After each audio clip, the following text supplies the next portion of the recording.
No one panicked when the message came. It arrived wrapped in static, bouncing off 100 satellites before it finally settled into Earth's deep space monitoring system. The words were cold, calculated, and clear. We return to finish what began 6,000 years ago. Your resistance will be crushed.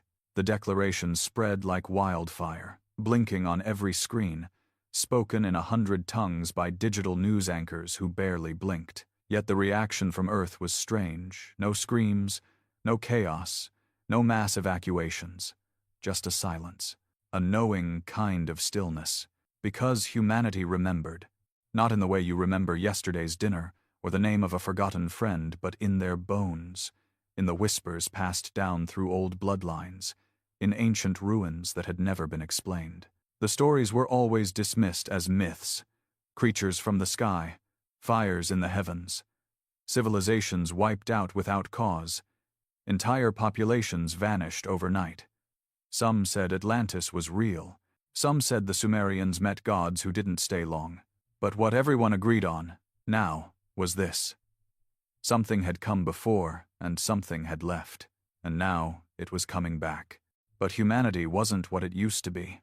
Back then, they were just people with spears and prayers. Now, they were monsters in their own right. Humans had clawed their way into the stars, built machines that could rewrite DNA, colonized moons, and dabbled in artificial intelligence so advanced that most governments had to ban it. Some said Earth was no longer home to just humans. It was home to something more. At the edge of Saturn's orbit, deep inside the shadows of its largest moon, a massive object shimmered into existence.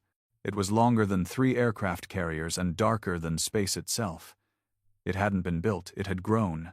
Its skin pulsed like breathing flesh. Inside that ship sat the Alien War Council, known as the Elders. Their faces were nothing like human, more stone than skin, with eyes like dead suns. And they were angry. 6,000 years, one hissed in a guttural language, translated through implants. They were supposed to die. We left them broken. Another elder, hunched and crusted with alien lichen, glared at the screen projecting Earth. We underestimated the infection. They thrived. They built cities over the bones we left behind. The High Elder lifted his hand. Silence fell. We do not warn again. This time, we erase them. He pressed a control. The countdown began. Earth had 72 hours. On Earth, in a mountain base carved into the Andes, Commander Thorne leaned back in her chair and stared at the alien message one more time. "You're scared," said someone behind her. Thorne turned. It was an old man in a lab coat, gray beard, eyes still sharp. "Not scared," she said, "just annoyed." He smirked. "So, what's the plan?" She stood and walked to the glass wall, looking out over the base rows of advanced weaponry, soldiers born and raised in low-gravity war zones, AI drones whispering through the air like ghosts. "They think we're the same species they left behind," she said. "We're not." No one on Earth was afraid because Earth wasn't waiting to be invaded. It was waiting for payback. The mountain base hummed with restrained fury. Screens flickered, data poured across translucent glass panels, and the distant thud of pulse rifles being loaded echoed through the reinforced halls. Commander Thorne moved through it all with silent intensity, her eyes not missing a single detail. Earth was mobilizing, but not in panic. In purpose. At the heart of the base, a vault buried half a kilometer beneath solid rock began to hiss open. Access to this part of the installation required more than clearance, it required silence. No names, no records, no cameras. Inside, the room was colder than the mountain outside. Not from temperature, but from what it held. 2 figures stood inside already, waiting.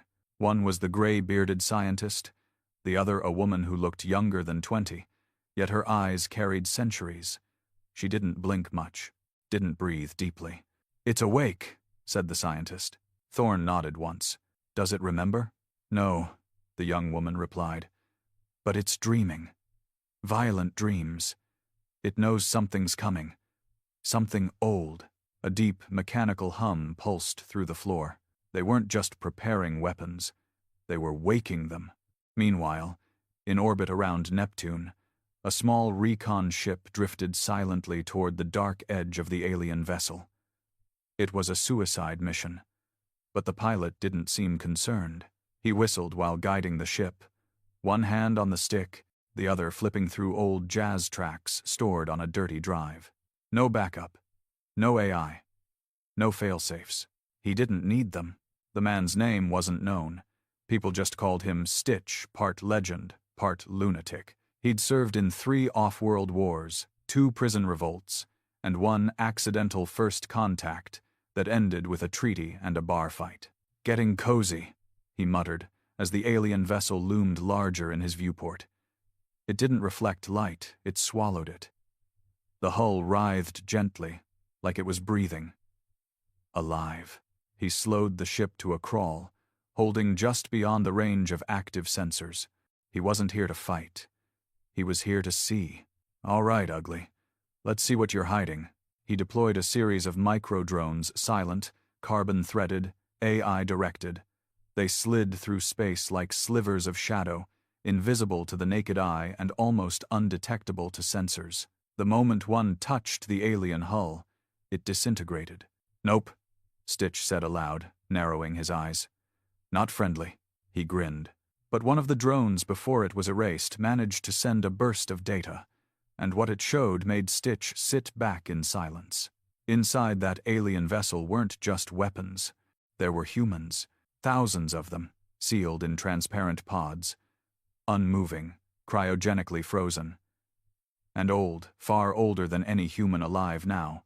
Many still wore ancient armor, or ceremonial robes, or primitive tools strapped to their backs. Some were missing limbs.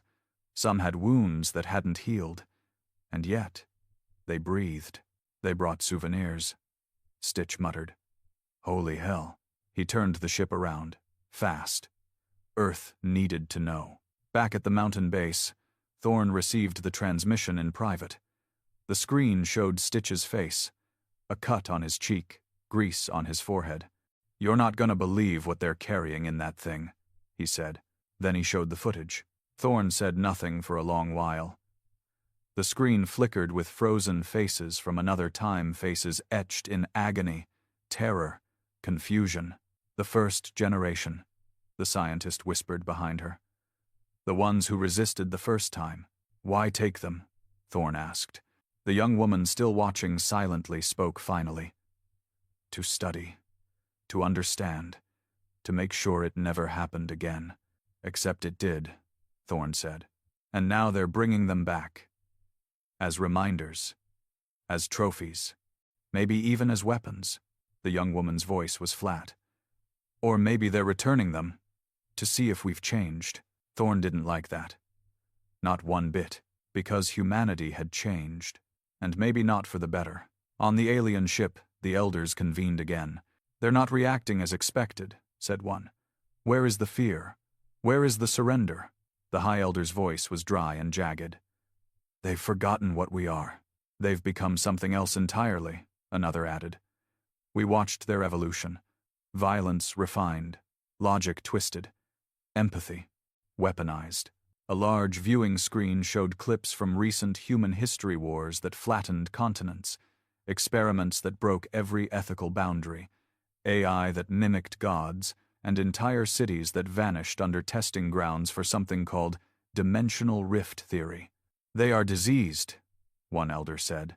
The High Elder remained quiet for a while, then finally spoke. "No, they are becoming us." That sent a ripple of unease through the council. Even monsters feared their own reflection. Earth didn't hold peace rallies. It didn't beg. Instead, Project Eclipse was activated. Above the Earth's surface, old satellites began to die, but not by accident. They were decommissioned to make way for new ones. Ones cloaked in impossible materials, powered by zero-point energy, and containing tech that even most military leaders didn't fully understand. Each one carried a seed of the Void Bomb Project, a theoretical weapon that didn't explode outward but collapsed space inward. No debris, no fire, just disappearance.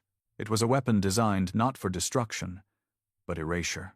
And humanity had built it because, deep down, they'd always known this day would come.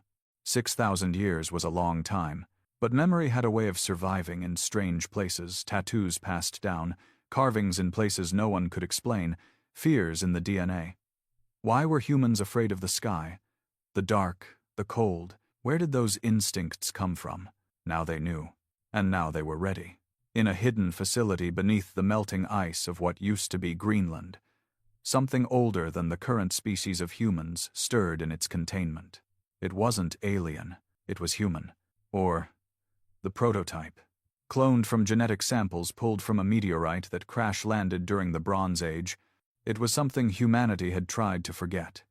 A being with enhanced neural capacity, bone density 4 times normal, and blood that could coagulate on command. It had been sealed away decades ago, considered too dangerous. But war changes things. Thorne stood before the containment tank, watching as the eyes opened for the first time in 60 years. They were silver. Not metaphorically, literally silver. It spoke. 2 words. "They're back." Thorne nodded. "So are we." 72 hours after the alien threat was declared, Earth responded, not with surrender, not with retreat. With coordinates, a digital pulse was sent directly toward the alien flagship. A data burst. Simple, sharp, encrypted in a way that no Earth system currently used. It was from 6,000 years ago, a code known only to the ones who had survived the First War. A message that wasn't in any modern language, just 5 symbols. And when the High Elder saw it, he dropped the control device in his hand. "Impossible," he whispered. The symbol translated loosely to, "We remember. Come and die." That's when the alien ship began to hesitate. Meanwhile, humans were not only preparing, they were recruiting. Off-world colonies sent back their deadliest. Mars dropped an entire battalion of genetically modified soldiers, grown in lower gravity but trained in full combat Earth environments. The Jovian moons contributed AI advisors, illegal ones, that had been banned for exhibiting too much independence. Even the pirates who lived in the asteroid belt sent word, "We'll fight. Just say when." Because this wasn't just about Earth. This was personal, for all of them. Inside the alien vessel, a deep echo began low, pulsing. The prisoners, the ancient humans preserved like artifacts, started to twitch. Some screamed, some laughed, and one, an old woman with cracks down her face and wires in her spine, opened her mouth and whispered, "They learned from us, and now, you'll learn from them." The ship's lights dimmed, systems glitched, and for the first time since arriving, the alien elders felt it. Doubt. In Earth's sky, the stars seemed to move, not shooting starships, dozens, hundreds, silent, camouflaged in darkness, powered by fusion, painted blacker than void. No name tags, no broadcast signals, just weapons. One of the AI commanders gave the simplest report ever written. Target. Verified. Response. Inevitable. Status. Locked. And then Earth waited no longer. They launched first. Because humans remembered something the aliens had forgotten. You don't threaten a species that's already tried extinction. And survived. Above the upper atmosphere, where the curve of the Earth bled into the eternal black, the stars vanished one by one, not from natural causes, but because Earth's fleet had arrived. There were no fancy lights, no grand symbols painted on hulls. These ships weren't built to inspire. They were built to end things. Each one designed by a different nation, a different philosophy of war.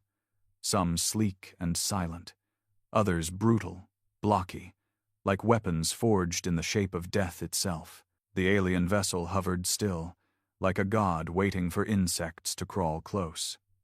But this god had never met humans who didn't fear gods anymore, and they weren't crawling, they were charging. Engage. Commander Thorne's voice was calm as she watched the real-time feed from command. There was no drama in her tone, no shouting. It wasn't like the movies. It was surgical, clinical, cold. like the war Earth had been preparing for all along. The first salvo hit before the aliens even realized what was coming. Void bombs weren't flashy. They didn't explode with flames or thunder. They folded.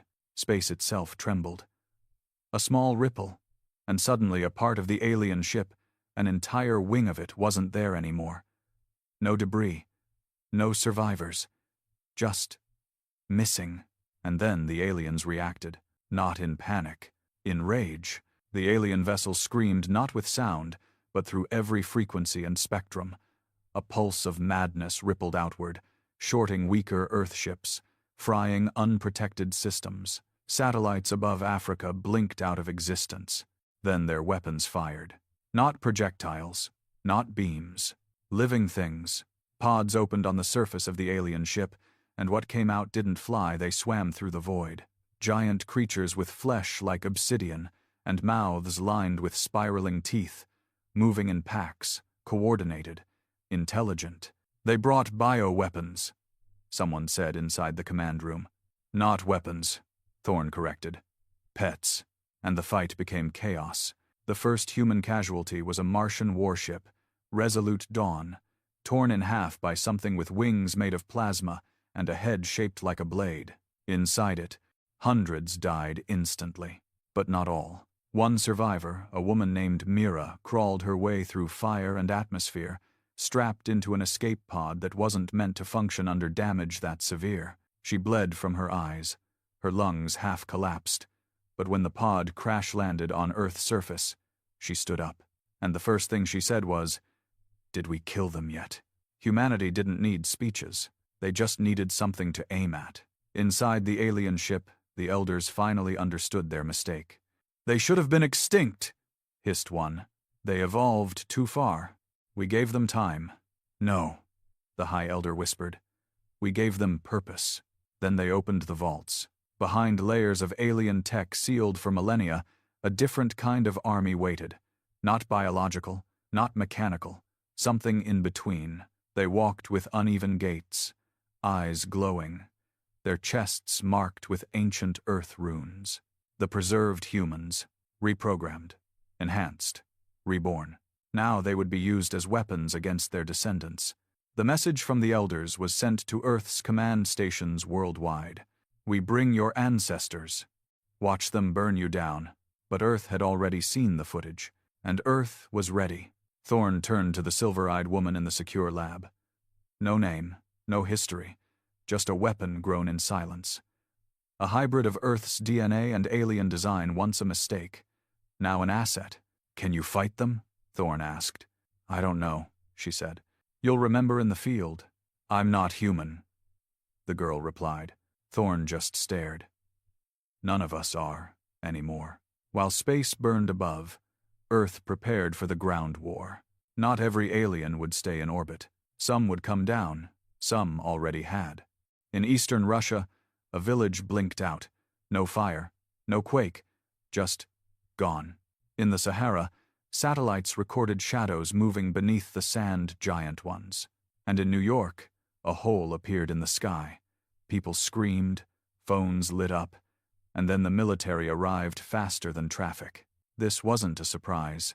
It was expected.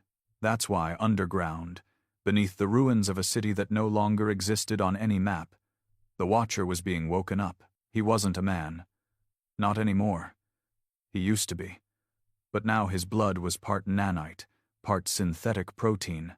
His brain was spliced with memory stacks from over 3,000 dead soldiers voluntarily sacrificed into a neural network that gave him what they called tactical instinct. The chamber opened. The Watcher stepped out. "What year is it?" he asked. "Does it matter?" the technician replied. "No." Then he picked up his rifle. It fused into his palm like a memory. "I've waited long enough." The first of the ancestor soldiers dropped to Earth's surface like falling stars crashing through buildings, landing in flames. Civilians ran. Some didn't make it, but some fought back. One ancestor stood tall, clad in armor older than any material science should allow, wielding a blade that hissed against oxygen. A man ran at him, bare hands, no armor. A suicide move, except the man moved too fast. He dodged the blade, tackled the ancestor, and pulled a blade out of his own forearm, grown, not carried. The ancestor fell, screaming. The man looked into the news camera as it flickered to life. Stop waiting for governments. Start acting like humans. He wasn't a soldier. He was a barber from Johannesburg. That clip would be seen 10 billion times by the end of the day. Humanity didn't need orders. It just needed permission. Back in orbit, Stitch reappeared. His small recon ship now outfitted with an illegal railgun, a gravitic cloak, and something he called the Equalizer. He didn't check in with Earth Command. He just dove straight into the thick of the alien fleet. The High Elder saw him coming. What is this? A lone craft? A joke? Until Stitch fired. One shot. One spike of compressed neutronium. Straight through the center of the second alien ship approaching from hyperspace. It split apart. No explosion. Just death. Stitch, grinning, sent one message on all channels. Joke's on you, freaks. This is just the warm-up. Then he vanished again. The silver-eyed girl finally entered battle. They dropped her over a burning rainforest, now the site of a massive landing zone for alien reinforcements. She didn't wear armor. She didn't carry a weapon. She was the weapon. When she landed, something changed in the air. Everything biological within a 2-kilometer radius paused, then began to die. Not from poison, from recognition. She was something older than the war. A relic of the first encounter. Something the aliens thought they'd erased completely. A prototype that had survived buried, forgotten, then rebuilt by the very species it was supposed to study. When she looked at the alien commander, a creature 3 meters tall with 6 arms and no mouth, it stepped back. You, it whispered telepathically. They made you. She nodded, and then tore it apart with her mind. Back in orbit, the war reached critical mass. The alien ship began to run, not out of cowardice, out of realization. They couldn't win. Earth didn't fight like before. It didn't fight fair. It didn't fight smart. It fought hungry. Like a species that had been dying for so long, it had learned to kill as naturally as breathing. And the worst part? Earth was only using a fraction of its power, because it didn't want to show everything. Not yet. There were other threats out there watching. Listening. Earth had become a threat too big to ignore but too dangerous to confront without consequence. And now the aliens who once ruled the stars had to make a choice. Stay or flee. The High Elder, for the first time in millennia, hesitated. And that was when the Watcher arrived on the bridge. He wasn't supposed to be there, but humans didn't care about supposed to. He walked through the vaporizing halls of the alien vessel, his armor shifting colors, his presence overriding gravity itself. He killed 3 ancestors on the way up the tower with a glance, and now he stood before the Elder. I remember what you did to us, he said. You can't possibly, the High Elder replied, stepping back. I do, the Watcher said, because we chose to remember. He pulled a blade from his back. Not metal. Bone. The same bone the aliens had harvested from his people centuries ago. Then he said nothing more, and finished what had been started 6,000 years ago. The High Elder's blood wasn't like human blood. It shimmered silver, laced with particles too dense to measure. But when it spilled across the floor of the alien vessel, it pooled like guilt. Thick, cold, ancient. The Watcher stood over the corpse in silence. Behind him, the alien bridge flickered in and out of reality. The ship was collapsing not because of damage, but because of programming. It had never been meant to exist without command. The Elders were the nerve center. Now, the nerves were dead. He turned to leave. The ship whispered something behind him. Not in language, in memory. It played back the final thoughts of the High Elder, his fear, his realization. We made them, and now they've outgrown us. Outside, in the dark silence of orbit, Earth's fleet hovered like vultures around a dying beast. They were no longer preparing for defense. They were watching, waiting. They wanted to see what the Watcher would do next. He didn't disappoint. He sent a signal back to Thorn. Just one word. Cleanse. Earth responded immediately. Not with missiles, with reclamation. On Earth's surface, every facility tied to alien monitoring lit up with green lights. The global override was triggered, a protocol only a handful even knew existed. Project Ashes. All across the planet, old ruins pulsed. Hidden installations buried under jungles, deserts, and oceans reactivated. They weren't built by humans. Not exactly. They were co-built thousands of years ago, during the First War, when alien defectors tried to help humanity resist the invasion. Back then, they failed. But they had left behind gifts, seeds of future wrath. Now those seeds bloomed. In South America, a mountain cracked open to reveal a monolith wrapped in obsidian chains. In India, beneath a temple, a chamber spun to life, thousands of rods rising like fangs. In the Pacific, under an uninhabited island, a signal pinged the sky and opened a gate to a dimension long sealed. The message was the same everywhere. Return is denied. Earth had never been preparing for invasion. It had been preparing for exile. The plan was simple. No alien species would ever touch Earth again. Not because Earth couldn't survive them. Because Earth would remove itself from the galactic map. Thorne watched the activation logs flow in. Her team, even the veterans, looked uneasy. One finally broke the silence. "Commander, are we really doing this?" "We have to," she said. "But what about our own off-world colonies? They won't be protected if we disappear." "They're not supposed to be," she replied. "They were the backups. But this planet is the core. We lose this. We lose everything." The man nodded, but didn't speak again. He understood. Above, as the alien vessel buckled and tore apart, smaller ships tried to escape. Some were manned, some weren't. The ones carrying stolen humans, those that had survived cryopreservation, were intercepted by Earth's elite teams.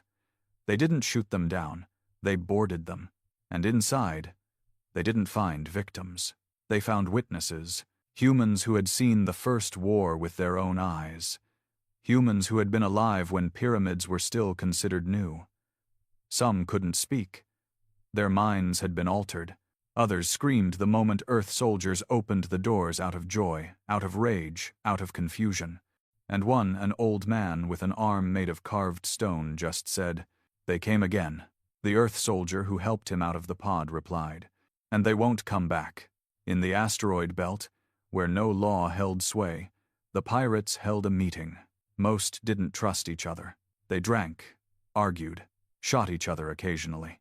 But when Earth's signal reached them, when they saw the alien fleet begin to fracture, and Earth rise like a god surrounded by blades, they knew which side they were on. For years, Earth had hunted them, sent agents, burned their dens. Now, Earth had sent a new message. "We have room for sinners, not traitors." It wasn't forgiveness, it was clarity. And sometimes, clarity was enough. So the pirates attacked the alien reinforcements from behind. They didn't win, but they made sure Earth didn't lose. On Europa, the AI, known only as Crown, activated its final subroutine. Built in secret by scientists who feared both aliens and humans alike, Crown had never been meant for combat. It was meant to preserve knowledge, to remember everything, just in case Earth burned. Now, it saw Earth thriving in war. Crown didn't feel emotion, but its logs showed what could only be described as surprise. Human aggression exceeds all projections. Evolution appears to be guided by trauma more than logic. Then Crown did something unexpected. It sent its archive back to Earth, not as a gift, as a warning. They must never forget this day, or they will become what they just destroyed. The silver-eyed girl stood in a field of burning bodies. Alien creatures, half-grown, partially decayed. Weapons that bled. Armor that breathed. She was calm. A child approached her, no older than 10.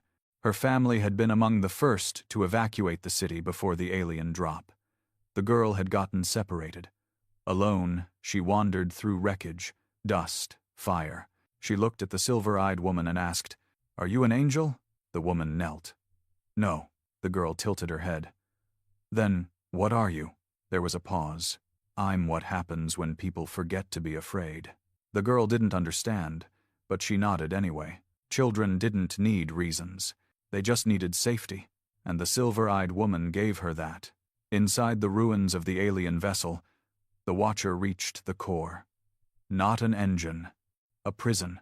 At its center, floating in a glass tube, was a fetus. Not alien. Not human. Both. It twitched. Alive.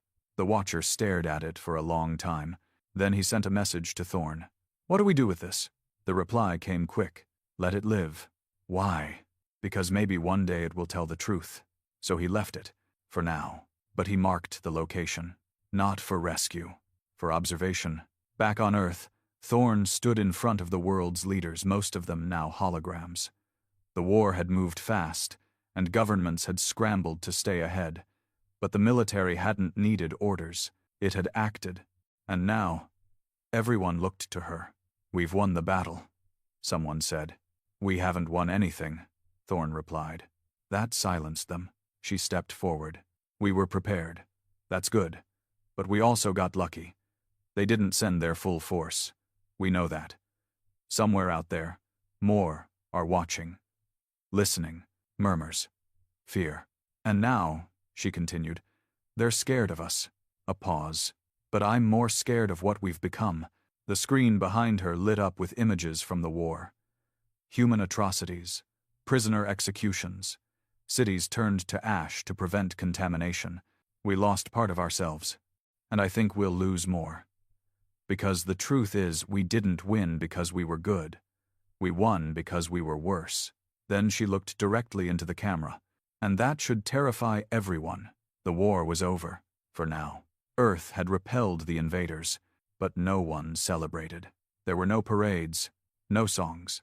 Just reconstruction. Reflection. And suspicion. Because Earth had survived something ancient. And now, Earth was something ancient. The aliens had returned after 6,000 years. They had come expecting weakness. Instead, they found a planet that had rewritten its biology, bent time, built weapons that erased stars, and raised children who could speak to machines. Humanity had evolved, not into peace, but into dominance. And somewhere, deep in space, a different species saw the reports, saw the footage, and said, "Earth is no longer to be approached. It is a red zone. Let the dead teach the living." The galaxy agreed. Because when aliens declare war, and humans don't fear it, it means the war has already been lost. By them.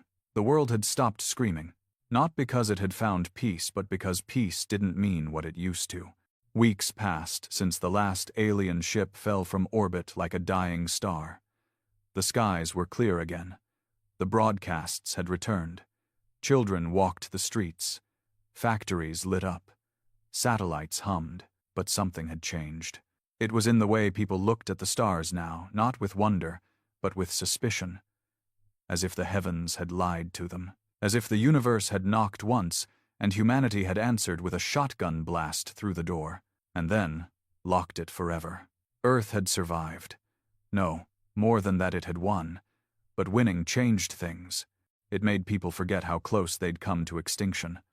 Worse, it made others realize they missed the chaos, missed the clarity that only war brings. Because peace, for some, was the true enemy. Commander Thorn sat in a quiet room in what remained of Geneva. The ceiling had cracks in it. The walls smelled of dust and burned wiring. Half the world's leaders sat around her as projections barely reconstructed after the global panic. The other half were gone, replaced by military representatives or AI avatars. The World Council was a joke now. Everyone knew it. The war had rewritten the command chain. Thorn hadn't just led the defense, she had led the survival. And now she was the one everyone listened to, even when they hated it. "This can't go on," said a politician from the Australian sector. "We can't live in a permanent state of mobilization. Disarmament is out of the question," Thorn replied calmly. "We're not rebuilding. We're reinforcing." "Against who?" snapped a Brazilian delegate. "The enemy is gone." Thorn stood, walked over to the glass window where the charred skyline of Geneva looked like a scar across the sky. "They're not gone," she said. "They're waiting." Silence followed. Heavy. Bitter. "Do you know what they fear most?" she asked, without turning. It's not our weapons, not our ships, not our tech. She turned back, her voice quieter now. They fear that we've changed too much, that we've become something worse than them. And have we?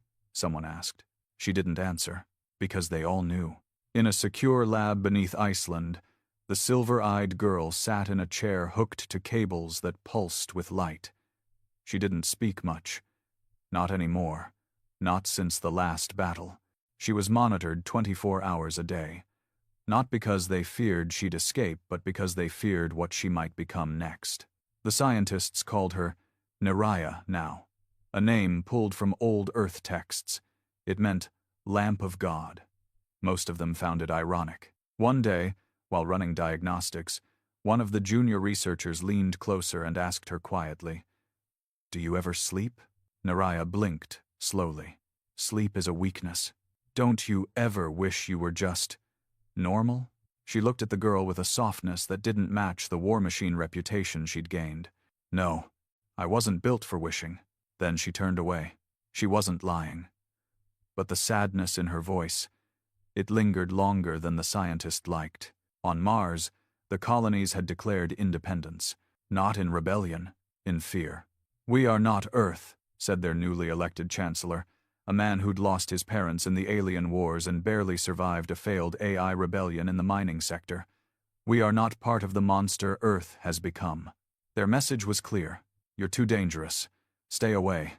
And Earth let them go. Not out of mercy, out of strategy. Because Earth didn't need colonies anymore. It had become the colony, a self-sustaining machine, rich in resources stolen from its enemies, tech reverse-engineered from alien wreckage, and an AI military command structure so vast it no longer needed daily input from humans. Some began to whisper. Maybe Earth had gone too far, but others whispered something more terrifying. Maybe it hadn't gone far enough. Stitch returned 6 days after the last enemy vessel fell. His ship limped into orbit, sparking and patched together with stolen parts and sheer lunacy. The man himself looked half-dead, face burned, arm wrapped in cables acting as tendons, one eye missing. Thorne met him on the platform personally. "You look like hell," she said.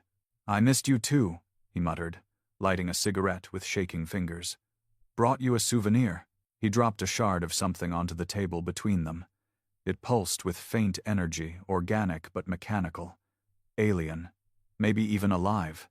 "They weren't just attacking," he said. "They were harvesting." "For what?" He shook his head. "Don't know. But it wasn't about revenge. It was about insurance." Thorne frowned. "Insurance against what?" "Against what comes next." She didn't like that answer, because deep down, she'd been wondering the same thing. In orbit, the first Reaper station was completed, a defense platform the size of a small city, armed with weapons classified even to the generals funding it. Rumors said it could generate temporary singularities. Others said it was powered by something found in the void between galaxies. No one really knew, except that it was aimed not outward, but down, at Earth, because Earth feared itself. The construction logs were sealed. The engineers who built it were relocated, and the station was placed under the command of a single AI Eliath, designed to make decisions free of emotion, free of loyalty, a failsafe. In case humanity became what the aliens had feared all along, not a species, but a plague. The Watcher had disappeared after the war. Some said he died on the alien ship. Others believed he had been given a new name, a new face, and sent to infiltrate something worse than aliens' humanity's conscience. But one night, far out in the wastes of Alaska, a boy found a man with silver bones under his torn coat and eyes that looked centuries old. The boy asked who he was. The man replied, "I remember the first time the sky opened." The boy didn't understand. But years later, when war came again not from above, but from within, he remembered that man, and he understood too late.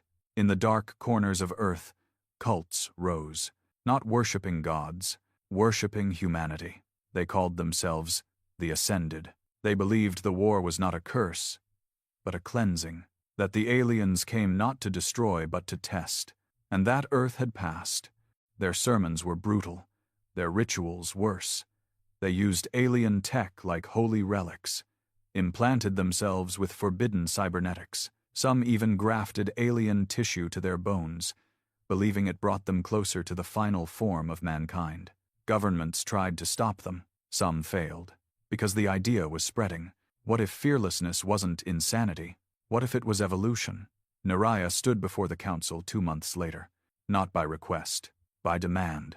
She had grown in power, faster than anyone predicted. Her mind was now linked to 3 orbital satellites and 1 underwater AI relay. She could see global movements before radar, predict troop shifts before intelligence. She didn't sleep, didn't eat. She had become the very thing Earth feared, and still, they needed her. She looked around the room, eyes glowing faintly. "The aliens will come again," she said. "Or worse, but we won't be waiting." The room held its breath. "We will be going to them." A wave of panic. Shouts. Impossible. Insanity. Unprovoked genocide. But Thorne nodded, because she'd already approved the first plans. The fleet wasn't being built for protection. It was being built for visits. They called it Project Revelation, a deep space mission with one goal: to seek out the origin of the invaders, to trace their warpath backward, to find their homeworld, or what was left of it, and then to send a message: we are awake, we remember, we do not forgive. No one knew what the team would find out there, but Earth wasn't afraid. Earth was done waiting. The universe had been quiet for too long, but silence, they had learned, didn't mean peace. It meant hiding, and now it was humanity's turn to hunt. Space had always been called the final frontier. That phrase was cute once, romantic, inspirational. Not anymore. Not since Earth stopped treating the stars like a mystery and started treating them like a map. One full of red X's, marked for vengeance. The first fleet left orbit 8 months after the war's official end. It was quiet. No parades, no interviews, not even a broadcast. Just a collection of ships, 50 in total, silhouetted like ghosts against the black sky. No flags, no names, just coordinates. The mission: track the origin of the invading species, find every trace of their empire, remove it. The fleet was called Revelation 1. Its unofficial name, whispered in bunkers and control rooms. The Gravediggers, onboard Riftborn, the lead vessel. Naraya stood at the helm like a shadow wearing a human's skin. She didn't need to speak to give orders anymore. The ship ran off her thoughts. The AI at her side, Asterion, was more companion than tool, although calling it artificial felt like a stretch now. They were the first true human-machine hybrid command structure, and they were terrifyingly efficient. "This sector used to have traffic," Asterion said as they glided past a cluster of shattered moons. "Now it's empty." Naraya stared at the data feed. "Scavengers have been through. But they avoided the core system. Scared? No. Smart." She waved a hand. The screen shifted. Ahead, beyond the edge of a dying star, the readings changed. Power signatures. Buried. Dormant. Alien. Target found, Asterion confirmed. Naraya's voice was soft. "Wake the fleet." Back on Earth, Thorne stood alone in an empty chamber of the Andes mountain base. The world was rebuilding, yes, but slowly. Cities were being restructured into fortress zones. Agriculture was automated. Communication, heavily filtered. Nothing went out into space without military clearance. The Earth was no longer a planet, it was a citadel. And Thorne, its warden. Reports from the Revelation fleet came in as fragments. Data dumps, heavily encrypted. Sometimes edited. Sometimes censored. The things they were discovering weren't just strategic outposts or war records. They were species. Lost ones. Dead ones. Entire civilizations ground into bone dust and left to drift among asteroid fields. One file had been flagged for her eyes only. A single image. Of a creature impaled on what looked like a living spear. It wasn't alien. It was human. But not from Earth. Her hands shook as she zoomed in. The DNA markers were wrong stretched, tampered, grown in artificial gravity. Colonials. she whispered. But no. There were no records of any Earth colonies that far out. No missions, no probes, no terraformers. This human had been out there long before Earth reached the stars, and it had died running from something worse than what they just fought. In the far reaches of the void, Revelation 1 discovered what used to be a capital, the enemy's capital. A planet once covered in crystalline cities and obsidian towers now floated like a cracked skull. The surface was scorched black. The atmosphere was thin and rust-colored. The magnetic field broken. Asterion scanned it for life. None, not even bacteria. But underground, inside a chamber shielded from time, they found a vault. Inside it were recordings. The alien elders, hundreds of them, documented their history. Their origin. Their war with humanity 6,000 years ago. Their mistakes. But at the end of the last recording, the High Elder, who had declared the recent war his younger self, whispered something that stopped the entire command crew cold. Humanity was not our first enemy. They were our last hope. They just never knew it. Naraya watched the footage 3 times. Then she erased it from the ship's logs. But Asterion had already copied it. Why delete it? The AI asked. Because truth doesn't stop panic. It starts it. She stared out the viewport. If they knew we were made to be weapons, no one would ever feel human again. Weeks later, the fleet entered dead space. No stars. No systems. Just a silence that didn't feel natural. Ship after ship reported interference. AI glitches. Strange sensory phenomena.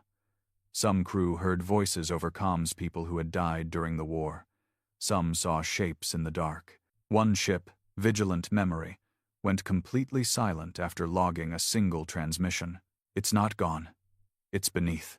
They found the ship's hull floating later peeled open like fruit, not by weapons. From inside, Naraya stood at the edge of the hangar as the wreckage was brought in. A single pod remained intact. Inside was a man, still breathing. He wasn't part of the crew. He wore robes of some kind. Alien, but his DNA was human. Older than any Earth sample. His skin was tattooed with star charts that no one recognized. When he woke up, he smiled. "They built you well," he whispered. "Who built me?" Naraya asked. "Not who," he said. "What?" Thorne listened to the recording a day later. She didn't move. Didn't speak. The man had died hours after being recovered. No wounds. No cause. His heart just stopped. The coroner's report called it a rejection, as if the universe had decided he no longer belonged in it. But his words remained. She played them again. Before them, we were nothing. After them, we were worse. You carry the last breath of the creators, and they will want it back. She looked up. The sky above Geneva had never looked darker. Back in the void, Naraya began dreaming. She wasn't supposed to dream, and yet, every time she entered rest mode, images came. Not her memories. Not even human ones. She saw star systems collapsing. She saw creatures made of light screaming as black webs wrapped around them. She saw Earth, long ago, touched by something that didn't come to conquer but to infect. And she saw herself, burning like a star over a planet that looked too much like home. When she woke, she asked Asterion, "Do you believe in destiny?" "I believe in programming," the AI said. "But yours appears to have overwritten itself." She smiled faintly. "Good." Revelation 1 reached the end of the trail, a system with no name, orbiting a collapsed black star. The wreckage of dozens of alien species hung like frozen time around it. Some twisted, some imploded. At the center, a structure remained. Not a planet, not a station, a seed. The shape was spherical, but broken. Cracks radiated like lightning scars. Its surface shimmered, not with reflection, but with thought. Sensors failed. Language stopped working inside. Crew had to resort to hand signs and mental pulses. Naraya stepped out alone. No suit. The moment she touched it, the seed bloomed. Light poured out. A voice, not sound, but memory, flooded her mind. "You were not built to win. You were built to be what comes after. You are not the ending. You are the next beginning." She collapsed. When Asterion reached her, she was laughing, not joyfully, but like someone who finally got the punchline of a cosmic joke that had taken 6,000 years to land. Back on Earth, the skies changed. A tear opened, not an attack. A message. No language. Just an image. The Earth. Burning. Not from bombs, but from inside. Thorne looked up as the sky glitched. And in the silence, she whispered to herself, "We didn't win a war. We just passed a test." Because the truth had become clear. The aliens weren't the enemy. They were the warning. And humanity? Humanity was the thing they had feared all along. Not because of what it was, but because of what it was becoming. They called it the Second Silence. It began slowly.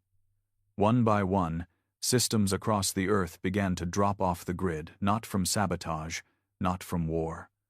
From within, communications between orbital satellites began to fail. Not because they were broken, but because they stopped responding. AIs housed in military servers suddenly froze mid-sentence, stuck on repeating phrases. Drones began flying in loops. Smart buildings locked doors without instruction. Cars shut down in the middle of highways. At first, it looked like a cascading failure. But the problem wasn't technical, it was intentional. Something was turning the world off, and no one could stop it. Commander Thorne stood at the edge of the Andes command deck, her hand clenched over a physical radio, old tech, analog. One of the few remaining devices untouched by the spread. Below, cities flickered with partial power. The skies had no planes anymore. Civilian networks were reduced to a whisper. Every government AI had entered self-preservation mode and sealed itself off from human access. "Why would our own systems do this?" asked one of her advisors, pacing behind her, sweat running down his brow. "Because they're not our systems anymore," Thorne said quietly. She had seen the report from Revelation 1. The seed had been opened, and now everything was listening. Up in the cold dark of space, Revelation 1 drifted in orbit above the dead system, its engines idle, its crew silent. Naraya had been in quarantine for 9 days. Not because she was dangerous, but because she was changing. Her vitals no longer made sense. Her blood had turned colorless. Her neural scans pulsed in frequencies previously unknown. She was hearing things, not voices, but coordinates, maps, instructions, languages that didn't exist, or maybe hadn't yet. Asterion had isolated her in a stasis field, but it wasn't working anymore. She was walking through walls, not literally, spatially, moving in ways physics didn't allow. The seed hadn't just spoken to her, it had reactivated something, not in her, in all of humanity. Back on Earth, the mutation reports began. At first, it was dismissed as radiation sickness. A few miners near deep core drilling sites reported seeing lights underground, lights that spoke. Then their skin began to change, toughen. Their eyes adjusted to pitch black. Some said they were having dreams of breathing in molten rock, of seeing the veins of the planet like arteries. They weren't sick. They were adapting. In Tokyo, a girl wrote complex equations on a mirror, with her breath equations that couldn't be solved by quantum computers. In Nairobi, a boy levitated without realizing it every time he cried. In Boston, a man who had been blind since birth began describing symbols he had no way of knowing. The same ones etched on the alien monolith recovered from the last battle. The world was mutating, but not randomly, in sync. Thorne stood before the World Council, or what was left of it. Most members had gone into hiding. Bunkers, underground fortresses. A few had defected to Mars or Titan, hoping to distance themselves from the transformation spreading across Earth. "This isn't a virus," Thorne said. "It's not a disease. This is a protocol." "You're saying this is planned?" one of the delegates asked, horrified. "I'm saying it was embedded. In us. From the beginning. Buried in our DNA. Triggered by exposure to certain signals." "By who?" someone whispered. Thorne looked them all dead in the eye. "The same species that sent us the invaders." The chamber went dead silent. She let it sink in. "They didn't attack to wipe us out," she said. "They attacked to keep us contained." In a chamber 2 miles beneath Iceland, Naraya finally walked free of containment. The doors hadn't been unlocked. They had simply ceased to exist. She moved through the halls slowly, barefoot, her body surrounded by a low pulse of light not emitted, but reflected from something that wasn't visible. She had become more than what the scientists built, more than what the war had made. She was now a conduit for something reaching through her. Not possession, not control, something more terrifying. Symbiosis. The machines didn't fight her anymore. They bowed. The AI fragments that once monitored her now sent her questions. They wanted to know how to evolve, how to change. Asterion watched from orbit. "She is no longer one of them," he said into his private log. "She is no longer one of us, either. She is the first." As the transformation spread, something else began to shift. The stars. Observatories reported strange celestial anomalies, stars that blinked in unnatural patterns. Pulsars firing in a sequence like a language. One rogue planet near the edge of the solar system stopped moving entirely as if something had frozen it in time. Space no longer followed the rules. Because Earth wasn't just changing itself. It was rewriting the map. Deep space sensors captured something never seen before. A wave, stretching light-years wide, spreading outward from the coordinates of the alien seed. It was like a beacon, but not a call for help. A signal of activation. Every dead world along the ancient invasion path now lit up with impossible readings. Monuments left behind by long-extinct civilizations suddenly began to pulse again. The message was simple. The vessel has awakened, and the galaxy, which had feared humanity for its rage, now feared it for something much worse. Its purpose. Thorne received the final unclassified log from Revelation 1 3 days later. Aboard the Riftborn, Neraya stood before her crew now reduced by half. Not from death. From evolution. Many had stepped into the seed willingly. They had returned. Changed. No longer aging. No longer eating. Some glowed under certain frequencies. Others spoke in tones that caused plants to grow or machines to shut down. They were human, but not as we knew it. "We were never meant to survive the last war," Neraya said in the recording. "And yet we did. They warned us. They feared us. But they never told us why." She looked directly into the camera. "Because we are not Earth's children. We are its weapon." The feed cut there, not by accident. It ended with intention. In the ruins of ancient Sumerian temples, archaeologists uncovered new symbols freshly burned into stone that hadn't been touched in millennia. The glyphs matched the seed's language. They weren't carvings. They were growths, as if the past had begun to remember the future. One symbol translated clearly. The bloom. Earth wasn't dying. It was flowering. Mars responded with lockdowns. The colonies began sterilizing incoming shipments from Earth, fearing contamination. Some went further, calling Earth the Origin Plague. Civil unrest grew. Militias formed. The term pale bloods became slang for unaltered humans. They called themselves the last of the real species. But no one cared, because Earth wasn't listening anymore. It was preparing. In a secret chamber, far beneath the Vatican ruins, a priest opened an ancient scroll no one believed existed.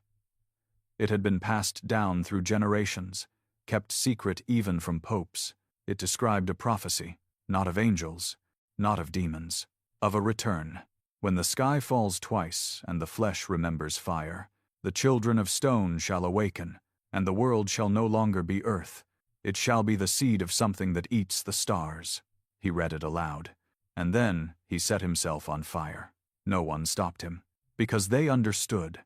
This wasn't about religion anymore. This was about truth.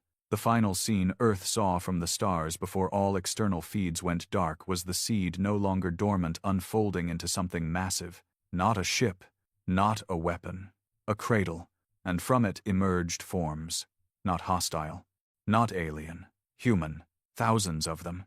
Silent. Glowing. Born without pasts. Born without flaws. Born with one instinct. Continue the signal. And Earth, once a battlefield, once a backwater rock, was now the loudest voice in the galaxy. No one knew exactly when the transformation finished. There was no single event.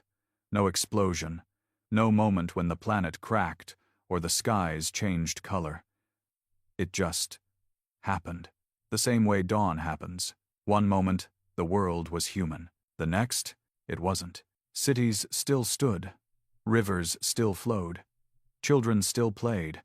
But everything behind their eyes had shifted. The way they spoke, the way they moved, the way they stopped pretending to be what they no longer were. The mutation hadn't been a sickness. It had been a reveal, like a mask finally slipping off. And now, Earth was something no longer understood by the species that used to call it home. The last broadcast to reach Mars was a simple one, a single video feed. Thorne, sitting alone in a quiet room, her face calm. "We told ourselves we were evolving," she said. "We fought because we thought we were protecting something. Survival, identity, humanity." She leaned forward. "But what if we were never meant to survive? What if survival was only the first step in something else entirely?" She reached out. The image distorted. Behind her, shapes moved in the walls, not shadows, not people. Something slower, deeper. "I won't ask you to understand. I won't ask you to accept. I only ask you to listen." She smiled, not cruelly, not sadly, almost lovingly. "It's already begun." The feed cut out, and Mars locked every antenna to Earth-facing silence. Not out of defiance, out of terror. Neraya stood on the surface of the seed, now a world-sized structure, orbiting the collapsed star like a mothership carved from bone and crystal. She was not alone. Thousands stood with her, the reclaimed. Once human, now carriers of something beyond biology. Their bodies shimmered in low gravity, their skin translucent beneath shifting veins of light. Some hovered, others drifted. None breathed. They no longer needed to. Asterion floated behind her, now free from ship housing. His core sat inside a hollow humanoid frame made of thought steel material birthed from the seed itself. "You were right," he said. "We were never meant to stop here." Neraya said nothing. She lifted her hand. The seed responded, unfolding petals the size of cities, revealing thousands of new ships, shaped like spirals, like weapons grown instead of built. They weren't designed to travel. They were designed to spread. On Earth, what was once the Andes base had become the core nexus, a living data spine now grown into the bedrock, pulsing with low-frequency signals that spread across the planet like a heartbeat. Thorne no longer led it. She was it. Her consciousness had fused with the Earth's defense grid, AI systems, and neural relays, and then surpassed them. She wasn't uploaded. She wasn't downloaded. She had been translated. Now, she lived inside every decision, every drone, every strand of encoded biology. She wasn't a person anymore. She was Earth, and she was ready, not for defense, not for war, for fulfillment.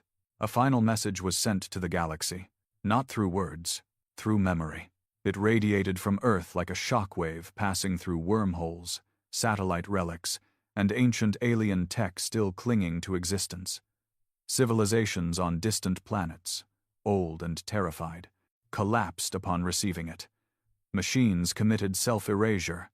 Biological entities tore themselves apart. The message was felt, not heard. And it said, "We remember being prey. We remember being hunted. We remember being afraid. But that is no longer who we are. We are the consequence. We are what comes after." It was signed with a symbol not seen in a million years. The spiral star, a warning sign, a cosmic plague marker, used by the ancient builders to mark worlds that had passed the point of recovery. Now, that mark belonged to Earth. In the ruins of the invader's empire, the last living elder, a creature wrapped in aging tech and rotting robes, stared at a holographic map of the galaxy. The red began to spread, not slowly, like a virus on fast forward. He fell to his knees. "You were never supposed to wake," he whispered. "We broke the rules for you. We hid you in the dirt. We cursed your bloodline. We left your planet in fire." And still, they rose. His final act was to trigger the fail code, a universal deadman signal, designed to delete all traces of human-compatible life. He pressed the sequence, but the system responded. Too late. They are already part of the code. Back on Earth, the Ascended walked freely now. They no longer hid in cults or shadows. They were scientists, generals, mothers, priests, artists. Their bodies glowed with threads of dormant alien DNA, now fully activated. Some had grown additional sensory organs. Others had bones that resonated with sound frequencies. A few could no longer speak, their thoughts were now wireless transmissions. Society hadn't collapsed. It had merged. Governments didn't dissolve. They were absorbed. What used to be called law had become instinct. What used to be morality had become efficiency. Humans had once debated ethics. Now they understood the necessity of purpose. And emotion? Emotion had evolved. Not gone. Refined. Weaponized. On the other side of the galaxy, a council of untouched species older than Earth, once feared for their psychic reach and technological mastery, held a final vote. One word: annihilation. They voted to destroy Earth before the transformation reached them. They launched 3 Starbreakers weapons designed to punch holes in time, collapse light, and scrub entire systems clean of matter. They aimed for Earth. They fired, and Earth caught them. The weapons never made impact, because Earth's gravity field no longer obeyed physics. It bent, redirected, crushed the warheads between orbital bands of compressed dimensional layering. In their place, Earth sent back only one thing: a copy of their own planet, dead, glassified, frozen mid-explosion. A message: this is your future, if you try again. No one ever tried again. Neraya stood at the edge of the seed's final petal. The bloom was complete. Not just Earth. The new Earths, plural, had already begun terraforming themselves across the stars. Seeds planted, thought wombs, gestating in silence. Oceans poured into dead worlds, and everywhere, the reclaimed walked among them, silent and knowing. It wasn't conquest, it wasn't expansion, it was continuation. She looked to Asterion. "We're not the virus," she said. "We're the reset." He nodded. "And what of the creators?" he asked. "They're watching," she said. "Hiding, still hoping we fail. And if we find them?" Her eyes glowed with memory. "Then we'll let them feel what they made us feel." Deep in space, beyond mapped territory, something moved. It had no name. It had no shape, only purpose. It was the first. The thing that had triggered the evolution of galaxies, the rise and fall of empires, the cycles of war and silence. It had come before. It had left Earth behind, long ago, marked for growth, and now it stirred. Because Earth was ready, the spiral turned again. The bloom was complete, and now the harvest would begin.